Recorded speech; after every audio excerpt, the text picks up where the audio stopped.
نے بتایا کہ وہاں پہ انسان اپنے خالق اپنے پروردگار کے سامنے اپنے اعمال کے حساب کے لیے پیش کیا جائے گا، اور وہاں پہ انسان اپنے اعمال کو قبول بھی کرے گا اور بے بس بھی نظر آئے گا۔ اللہ کریم نے آج کی جو آیات ہم پڑھ رہے ہیں ان میں ارشاد فرمایا کہ ہر ایک کے لیے درجات ہیں اس کے عمل کے مطابق۔ ہرگز اس کے عدل کا اور اس کے انصاف کا ہرگز مطلب یہ نہیں کہ وہ کسی بھی بشر کے ساتھ، کسی انسان کے ساتھ کسی طرح کی ذرا برابر بھی ناانصافی برداشت کرے گا، بلکہ فرمایا کہ مما عملوا، جس کو جو بھی درجہ ملنے والا ہے، جس کو جو بھی عروج ملنے والا ہے، ترقی ملنے والی ہے، جو مرتبہ ملنے والا ہے، وہ اس کے عمل کے سبب ہے۔ اور تمہارا رب تمہارے اعمال سے غافل نہیں ہے۔ وَرَبُّكَ الْغَنِيُّ ذُو الرَّحْمَةِ، وہ غنی ہے مگر رحمت والا ہے۔ إِن يَشَاءْ يُذْهِبْكُمْ، اور اگر خالق کائنات چاہے تو وہ لے آئے ایسے لوگوں کو جن کو وہ چاہے، جیسے کہ تمہیں کسی اور قوم کے بعد لے آیا ہے۔ بنی اسرائیل کا اور یہود و نصارہ کا یہ دعویٰ تھا کہ انبیاء کا سلسلہ ہمارے خاندان میں ہے، کسی اور کو نبوت اور رسالت نہیں مل سکتی ہے، مگر امام الانبیاء خاتم الانبیاء سید المرسلین خاتم النبیین آقا کریم علیہ السلام کی تشریف آوری، آپ کی آمد جب ہوئی تو یہود و نصارہ کو یہ تسلیم کرنا پڑا کہ رب جسے چاہتا ہے اسے فضیلت دے دیتا ہے، اور جسے چاہتا ہے اسے عطا کر دیتا ہے، جسے چاہتا ہے اسے عنایت کر دیتا ہے۔ اب یہی بات امت مسلمہ کو بھی بتائی جا رہی ہے کہ وَرَبُّكَ الْغَنِيُّ ذُو الرَّحْمَةِ، اس دنیا میں رب نے تمہیں مہلت دے رکھی ہے اور وہ غنی ہے، بے پرواہ ہے، لیکن ذو الرحمہ، اس کا ایک مطلب یہ ہے کہ وہ رحمت والا ہے، لہٰذا اس لیے اس نے تمہیں گنجائش دے رکھی ہے، تمہیں تمہارے اعمال، پچھلی آیت میں فرمایا وَمَا رَبُّكَ بِغَافِلٍ عَمَّا يَعْمَلُونَ، وہ تمہارے اعمال سے غافل نہیں ہے، لیکن یہ جو گنجائش ہے، یہ جو موقع ہے، یہ اس سبب سے ہے کہ تمہارے رب نے تمہیں اپنی رحمت کے سبب، اپنی مہربانی کے سبب تمہیں وقت دے رکھا ہے، تمہیں گنجائش دے رکھی ہے۔ إِن يَشَاءْ يُذْهِبْكُمْ، اور جب وہ چاہے گا وہ لے آئے گا، وَيَسْتَخْلِفْ مِن بَعْدِكُمْ مَا يَشَاءُ، وہ کسی دوسری قوم کو لے آئے گا۔ لہٰذا بنی اسرائیل کا بھی وہ دعویٰ رد کیا گیا، یہود و نصارہ کا وہ جو ایک غرور اور تکبر ہے اس کا بھی انکار کیا گیا کہ کسی قوم کا، کسی قبیلے کا یہ کہنا کہ ہم ہی اللہ کے پسندیدہ ہیں، ہم ہی انعام یافتہ ہیں، نبوت اور رسالت ہمارے ہی پاس ہے۔ رب کریم نے فرمایا ایسا ہرگز نہیں ہے، رب تمہارے اعمال سے غافل نہیں ہے، ہاں اس نے اپنی رحمت کے سبب، اپنی مہربانی کے سبب اس نے تمہیں موقع دے رکھا ہے، گنجائش دے رکھی ہے، اور فرمایا إِن يَشَاءْ يُذْهِبْكُمْ وَيَسْتَخْلِفْ مِن بَعْدِكُمْ مَا يَشَاءُ، اور جب وہ چاہے گا وہ کسی اور قوم کو لے آئے گا، كَمَا أَنشَأَكُم مِّن ذُرِّيَّةِ قَوْمٍ آخَرِينَ، جیسے تمہارے سے پہلے وہ دوسری قوم کو لے آیا ہے۔ حاضرین مکرم، مفسرین کرام فرماتے ہیں کہ قیامت کا منظر پیش کرنے کے بعد اللہ کریم نے فرمایا کہ وہاں پہ جیسے گزشتہ آیت میں ہم نے پڑھا کہ ہر ایک سے حساب و کتاب ہونے والا ہے، اور ہر کوئی اپنے رب کے ہاں پیش ہونے والا ہے اور اپنے اعمال کا حساب دینے والا ہے، مگر اس کا ہرگز مطلب یہ نہیں ہے کہ رب کی پکڑ بغیر کسی سبب کے اور بغیر کسی وجہ کے ہونے والی ہے۔ فرمایا وَلِكُلٍّ دَرَجَاتٌ مِّمَّا عَمِلُوا، وہاں جس کو جو درجہ ملنے والا ہے، مفسرین کرام فرماتے ہیں کہ درجہ جنت کا بھی ہے اور درجہ دوزخ کا بھی ہے، دونوں طرف درجات ہیں، اور ان دونوں طرف کے درجات کا دار و مدار وہ انسان کے اس دنیا کے اعمال پر ہے۔ وَمَا رَبُّكَ بِغَافِلٍ عَمَّا يَعْمَلُونَ، اور وہ تمہارے اعمال سے غافل نہیں ہے۔ وَرَبُّكَ الْغَنِيُّ ذُو الرَّحْمَةِ، یہ دنیا کی زندگی، یہاں پہ جو مہلت ہے، جو گنجائش ہے، ہم یہ سنتے ہیں کہ ایک شخص کہتا ہے کہ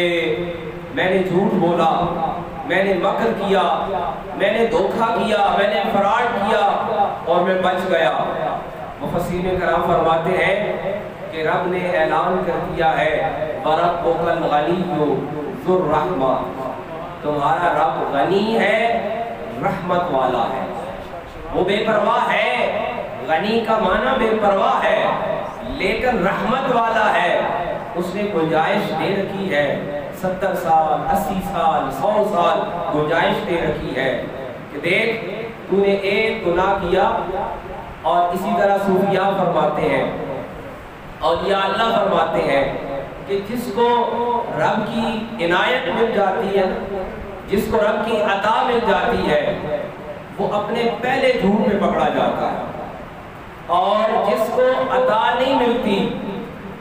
اس کو گنجائش مل جاتی ہے، اسے ڈھیل مل جاتی ہے، اسے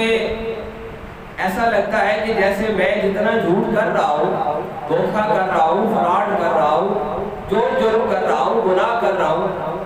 مجھے اس پہ کوئی پوچھنے والا نہیں ہے۔ یہ رب کی ناراضگی اور رب کی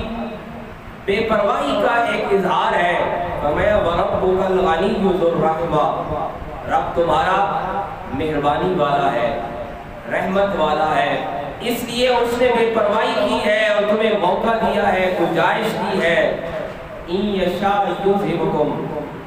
اور وہ لے آئے گا کسی کو۔ ایسا ہرگز نہیں ہے۔ بنی اسرائیل کا دعویٰ یہ تھا کہ نبوت، رسالت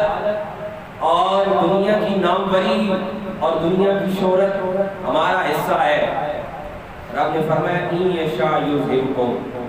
رب جسے چاہے گا اسے وہ ہماری جگہ لے آئے گا۔ وَيَسْتَخْلِفْ مِن بَعْدِكُم مَّا يَشَاءُ، اور تمہارے بعد کسی اور کو بنا دے گا۔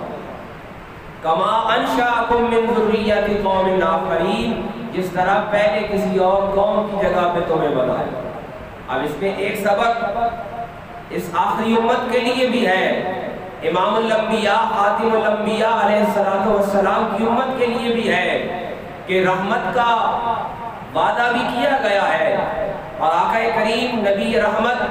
صلی اللہ علیہ وآلہ وسلم کی رحمت کے سبب، آپ کی رحمت کے وسیلے سے شفاعت کا وعدہ بھی کیا گیا ہے۔ لیکن اس کا ہرگز مطلب یہ نہیں ہے کہ اعمال سے غافل کر دیا جائے، اعمال سے بے پرواہ کر دیا جائے اور یہ کہا جائے کہ اعمال کی ضرورت نہیں ہے، بلکہ فرمایا کہ اگر ایسا ہے تو پہلی قوموں کا احوال پڑھ لو جن کے پاس بے شمار نبی تھے، جن کے پاس بے شمار رسول بھی آئے، نبی بھی آئے، شریعتیں بھی آئیں، کتابیں بھی آئیں، تو کیا ہوا؟ إِن يَشَاءْ يُذْهِبْكُمْ وَيَسْتَخْلِفْ مِن بَعْدِكُم مَّا يَشَاءُ۔ اگر انہوں نے اپنے اعمال درست نہیں رکھے تو ہم نے ان کی جگہ پہ کسی اور کو لے آئے۔ اس میں دونوں معنی ہے، ایک معنی دنیا کی عزت بھی ہے اور دنیا کی بہترین زندگی بھی ہے اور آخرت کی بہترین زندگی بھی ہے۔ رب کریم نے فرمایا کہ ہم لے آتے ہیں کسی دوسری قوم کو اور ہم دے دیتے ہیں کسی دوسری قوم کو، کما انشاءکم، جسے ہم چاہتے ہیں۔ اور انسانوں کی تاریخ اس بات پر گواہ ہے کہ جب انسان اپنے اعمال میں سستی کا شکار ہوتا ہے، اپنے اعمال میں لاپرواہی کا شکار ہوتا ہے، اس اس طرح قرآن مجید میں دوسرے مقام پہ اللہ کریم نے فرمایا نا کہ لا تکلف نفسا الا وسعها، اور ایک مقام پر فرمایا کہ لیس للانسان الا ما سعى، انسان کو ہم وہی کچھ دیتے ہیں جس کی انسان کوشش کرتا ہے۔ انسان ہاتھ پہ ہاتھ دھرا بیٹھا رہے اور کہے کہ فرشتے آئیں گے، فرشتے بھی ایسے نہیں آتے، رب کی مدد بھی ایسے نہیں آتی ہے، اور رب کی حمایت بھی ایسے نہیں آتی ہے، اور نہ یہ زندگی سنورتی ہے اور نہ آخرت کی زندگی سنورتی ہے۔ رب نے فرمایا کہ وَلِكُلٍّ دَرَجَاتٌ مِّمَّا عَمِلُوا، ہر قسم کے درجے کے لیے ضروری ہے کہ تمہارے اعمال کیسے ہیں، اس کے لیے کوئی نہ کوئی کسب کرنا ہے، کوئی نہ کوئی عمل کرنا ہے۔ صاحب تفسیر روح المعانی فرماتے ہیں کہ اللہ کریم سورہ انعام کی ان آیات میں ہمیں یہ دعوت فکر دے رہا ہے کہ جو بندگان خدا ہے، جو اللہ کریم کے حکم کے پابند ہے، ان کی زندگی بیکار نہیں ہے، وہ عمل سے مزین ہے، عمل سے سجی ہوئی ہے۔ اور فرمایا وَرَبُّكَ الْغَنِيُّ ذُو الرَّحْمَةِ، تمہارا رب غنی ہے، رحمت والا ہے۔ إِن يَشَاءْ يُذْهِبْكُمْ وَيَسْتَخْلِفْ مِن بَعْدِكُم مَّا يَشَاءُ، اس نے تمہیں مہلت دے رکھی ہے، گنجائش دے رکھی ہے، لیکن یاد رکھو گنجائش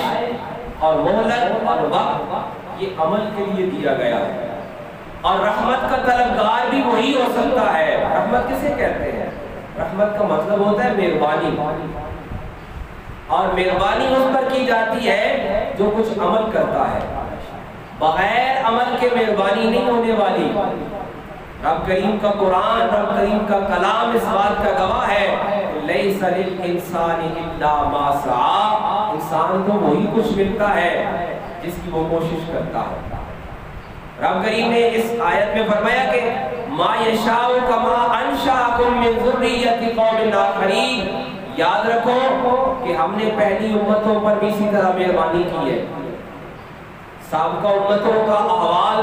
جو پیش کیا گیا قرآن مجید میں، بنی اسرائیل کا اور دوسری قوموں کا، رب کریم نے ان پر بھی اسی طرح شریعت نازل کی، ان پر بھی اسی طرح کتاب نازل کی، ان کی طرف بھی رسول اور نبی بھیجے، لیکن جب اعمال درست نہیں رہے، اعمال میں پختگی نہیں رہی،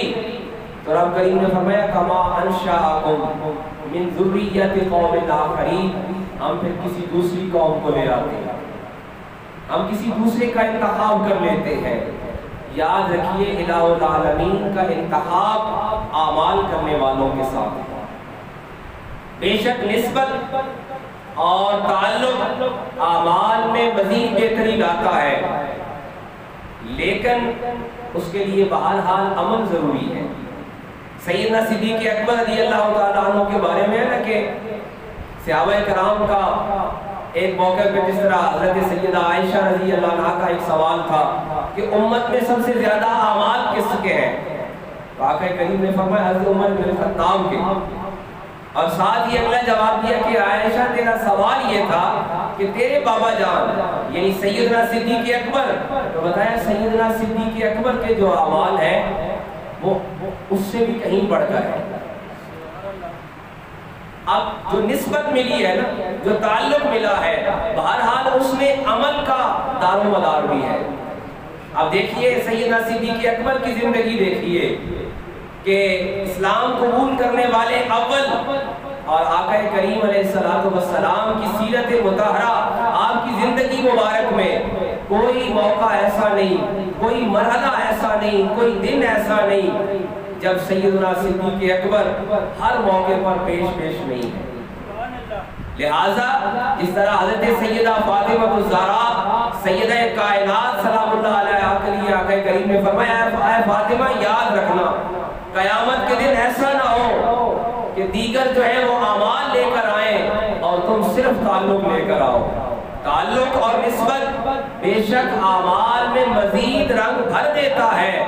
لیکن بہرحال انسان کی زندگی کو مزین خوبصورت بنانے والے اس کے اعمال ہیں۔ سورہ انعام کی آیات، آیت نمبر 132 اور 33، آقا کریم علیہ السلام کی امت ہونے کی حیثیت سے، آقا کریم کے توسل سے رب کریم فرما رہا ہے کہ رب نے تمہارے اوپر مہربانی کی ہے، کہ تمہیں موقع دیا ہے، گنجائش دی ہے، لیکن یہ موقع، یہ گنجائش اور یہ رحمت اعمال کے سبب ہونے والی ہے۔ رب العالمین کی بارگاہ میں اس دعا کے ساتھ خالق کائنات ہمیں اعمال کی درستگی عطا فرمائے اور ہمیں اعمال صالح میں مزید آگے بڑھنے کی ہمت و توفیق